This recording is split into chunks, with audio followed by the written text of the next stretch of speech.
ကလေးမြို့တက္ကမကြီးဒေါခင်ဝင်းဆွေမိသားတစုတို့ကမန္တလေးသစ္စာရောင်ကြီးပရိယတ္တိစာသင်တိုက်မှာပရိယတ္တိလို့အထုတ်ပြီးနေကြတဲ့သံဃာတော်ရှင်သူမြတ်တို့အားနေစွမ်းဆက်ကလှူဒန်းခြင်းလို့ခေါ်တဲ့ကောင်းမှုမင်္ဂလာလာပြီးတော့ပြုကြဒီနေရာမှာအနုမောဒနာအနေနဲ့ဥစဉ်ဘာပြောခြင်းသလဲဆိုတော့အင်္ဂုတ္တရနိကေတိကနိပတ်မှာမြတ်စွာဘုရားဟောထားတဲ့သုတ်တန်တစ်ခုရှိဘာသုတ်တန်လဲဆိုတော့အန္တသုတ်တန်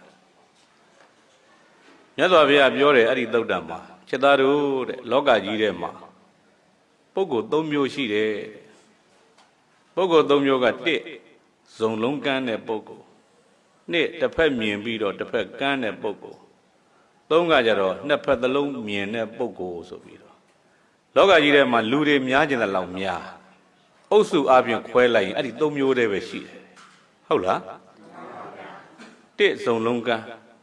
2တစ်ဖက်မြင်တစ်ဖက်ကမ်း3ကကြတော့နှစ်ဖက်သလုံးမြင်အဲ့တော့သံဃာတော်တွေကမေးတယ်ချက်သားမြတ်စွာဘုရားဇုံလုံးကမ်းတဲ့ပုဂ္ဂိုလ်ဆိုတာဘယ်လိုဟာလဲတစ်ဖက်မြင်တစ်ဖက်ကမ်းကဘယ်လိုပုဂ္ဂိုလ်လဲနှစ်ဖက်သလုံးမြင်တယ်ဆိုတာဘယ်လိုပုဂ္ဂိုလ်လဲလို့မြတ်စွာဘုရားလျှောက်တယ်မြတ်စွာဘုရားပြောပြတယ်အနာအဓိကတံဝါဘောဂံ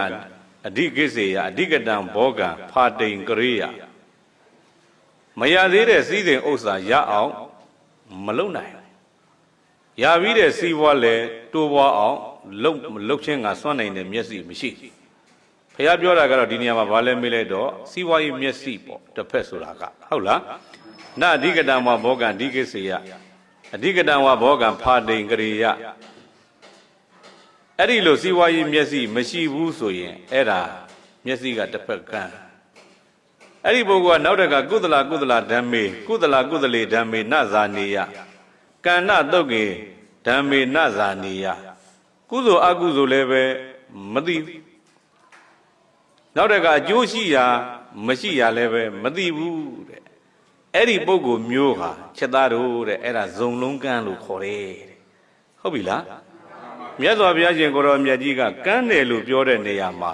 ဦးဇင်းတို့ဒီမန္တစက္ခုလို့ခေါ်တဲ့ပဂတိမျက်စိကန်းတာကိုမပြောဘူးနော်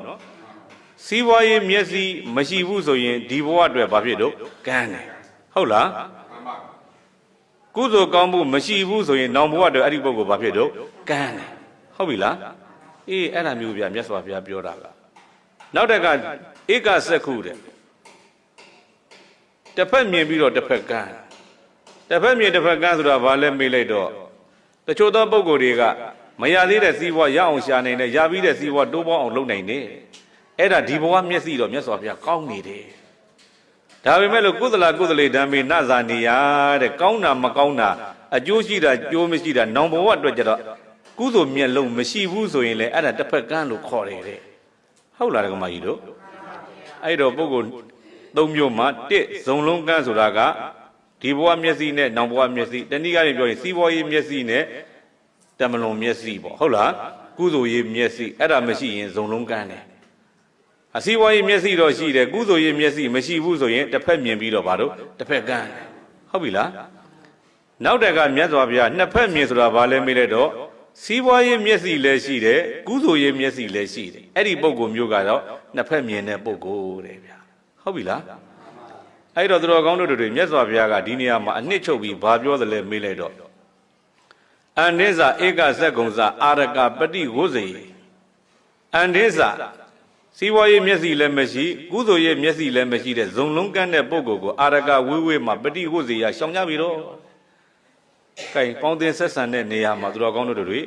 ဒီဘဝစီးပွားရေးမျက်လုံးလည်းမရှိဘူးနောက်ဘဝကုသိုလ်ရေးမျက်လုံးလည်းမရှိဘူးဆိုအဲ့ဒီပုဂ္ဂိုလ်မျိုးကိုမြတ်စွာဘုရားကဗါတယ်တော့မပေါင်းနဲ့ရှောင်ကြတယ်ဟုတ်လားမပေါင်းခိုင်းဘူးအဲ့ဒါမျိုးနောက်တက်က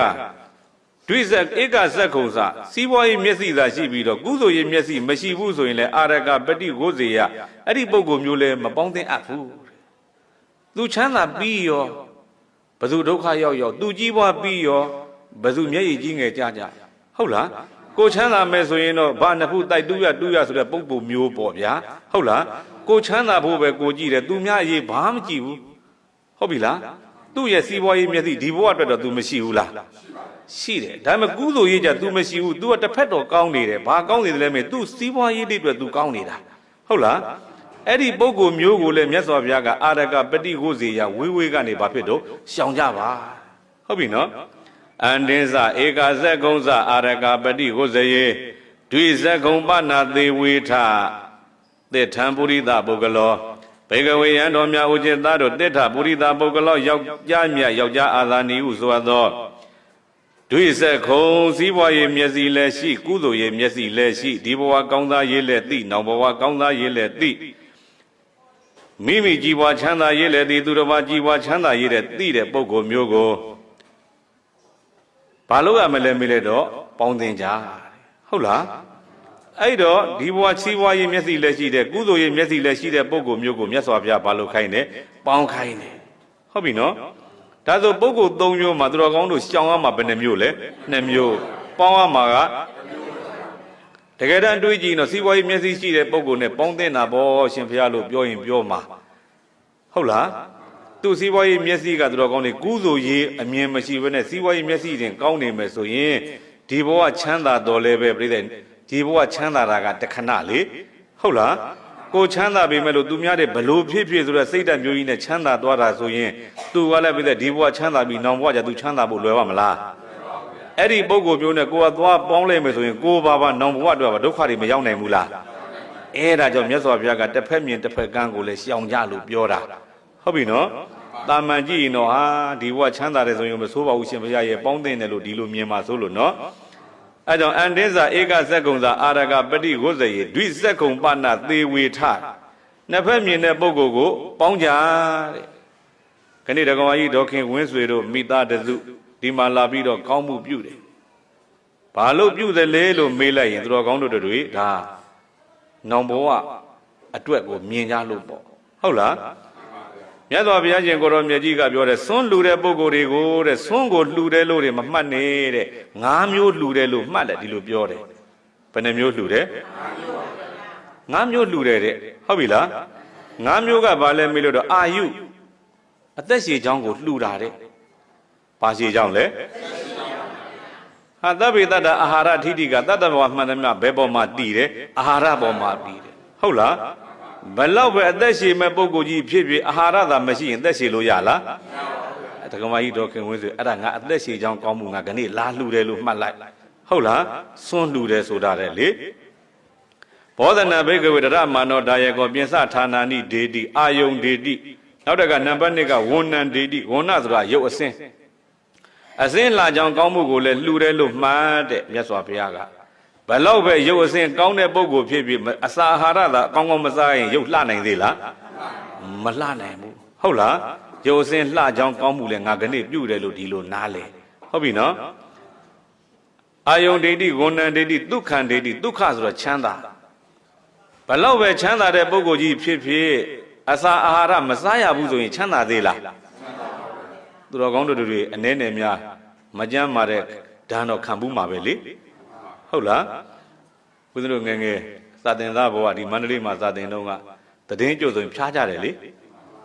ဟာခဏဖျားတာတော့ပဲခဏတုတ်ကွေးလာတော့ပဲပြိဿစားခြင်းစိတ်ရှိမစားရဘူးဆိုရင်ဘလောက်ဆင်းရဲထားတော့ဒါပြောချင်လားဟုတ်လား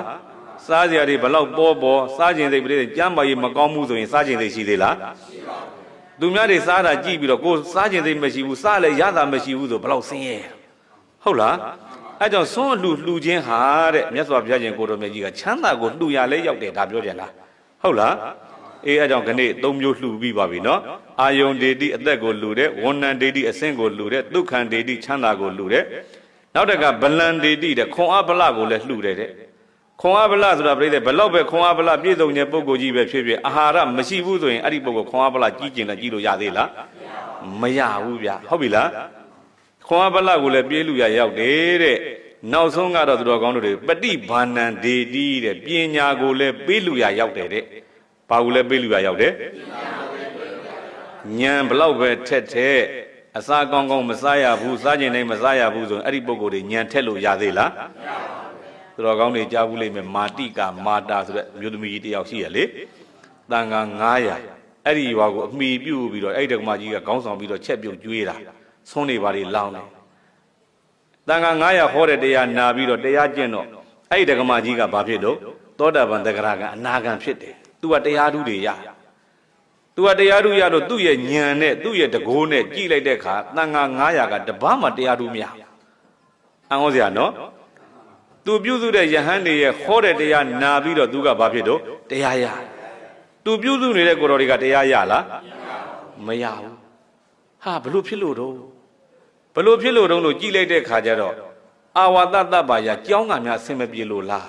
ပုဂ္ဂလတ္တပါယတယောက်နဲ့တယောက်များအစင်မပြေကြလေသလားဥဒုတ္တပါယယာတိဥဒုကြီးကပြင်းလုံးလို့ကိုတော်တွေတရားအထုတ်လို့အစင်မပြေလေရောသလားဘာများအားနေချက်ရှိသလဲလို့ကြည်လိုက်တဲ့ခါကျတော့ဘောဇနတ္တပါယတဲ့ဟုတ်လားဘောဇနတ္တပါယဆိုတာငရုတ်သီးဖုံးကျွေးခြင်းတဲ့ပုဂ္ဂိုလ်ကငရုတ်သီးမစားရဘူးပေါ့ဗျာဟုတ်လားပြောခြင်းတဲ့ဘာကပြိဿစားခြင်းနာနဲ့ရနေတဲ့အာဟာနဲ့တခြားစီဖြစ်နေတာပြောတာဥမာဘိုက်ကမကောင်းပါဘူးဆိုမှပဲကြည်စားနေရတာမျိုးလေဟုတ်လားနေပူပါတယ်ဆိုမှငရုတ်သီးကြီးစားနေရတာမျိုးလေဟုတ်လားကိုလိုချင်တဲ့ဟာနဲ့ပြိဿရနေတာနဲ့ကမဟာဆတ်ဒါပေမဲ့ယဟန်တန်ဃာတော်ဆိုတော့လေသူတစ်ဖက်သားကျွေးတာပေးတာစားရတာဆိုတော့ဘာစားခြင်းလဲလို့ပြောလို့ကလည်းအစင်မပြေဩတန်ဃာတော်တွေအစင်မပြေတာဘောဇနတ္တပါယပဲအဲ့ဒါကြောင့်ငါဒီကိုတော်လေးတွေငါပြင်ပေးမှဖြစ်မယ်ဆိုပြီးတော့ဒကမာကြီးကဟင်းတစ်ခွက်ချက်ရင်3မျိုးလောက်ချက်တာတဲ့ဥမာစီနဲကတစ်ခွက်စီမပါဘဲနဲ့ကတစ်ခွက်စီများလေးကတစ်ခွက်ဒီလိုမျိုးနေမှာပေါ့နော်အဲ့တော့ရှင်ဖျားတို့ကြိုက်နေတဲ့ပုံစံမျိုးလေးထားလို့ရအောင်မျိုးသူကထားပေးတာအဲ့ဒီမှာတန်ဃာတော်ရှင်သူမြတ်တွေကကိုနဲ့တင့်တော်မဲ့ပုံစံလေးတွေရွေ့စားသွားရင်းနဲ့ဘာဖြစ်တုံးမေးလိုက်တော့ဝါလာကင်းတို့တည်င်းကျွတ်တော့တန်ဃာ900အဲ့ဒီမှာညံနေတက်ပြီးတော့ယဟန္တာတွေဖြစ်ကြတယ်ဗျာဟုတ်လားအဲကြောင့်မို့စားတောက်ကလည်းပြိဿညံဖြစ်ဖို့အတွက်အဓိကနေရာကမလိုအပ်ဘူးလားလိုအပ်တယ်အဲကြောင့်ဒကမကြီးဒေါခင်ဆွေဝင်းငါကနေ့ဆွန်းလူတာဟာဆွန်းတစ်မျိုးတည်းလှူတာမဟုတ်ဘူး9မျိုးလားလှူတယ်လို့မှတ်ဟုတ်ပြီလားအန္တသုတ်တန်နဲ့ကြည့်မယ်ဆိုရင်ဩငါဒီဘဝမှာငါအကြောင်းငါကံနဲ့ငါရှာဖွေလို့ရထားတာတနည်းအားဖြင့်ပြောရင်တော့ဘောကမျက်စိစီးပွားရေးမျက်စိရှိလို့ငါရှာလို့ဖွေလို့ရထားတာလေးတွေလေနောက်နှစ်ဖက်ကမဖြစ်အောင်တမလွန်ဘဝအတွက်ပါငါလာပြီးတော့ကောင်းမှုကုသိုလ်ရှာတယ်ဆိုတော့မြတ်စွာဘုရားချီးမွမ်းတဲ့ဒါနှစ်ဖက်မြင်တဲ့ပုဂ္ဂိုလ်လေးဖြစ်တယ်လို့ဒီလိုနားလည်ပါဟုတ်လားနောက်တကနံပါတ်2ကဘာပြောခြင်းလဲမေးလိုက်တော့ဩငါဆွန်းလူတာဟာဆွန်းတစ်မျိုးတည်းမဟုတ်ဘဲနဲ့ခဏတော့ငါ9မျိုးလှူခွင့်ရပြီလို့လေဒီလိုသဘောကျပါဗျာဟုတ်ပြီလား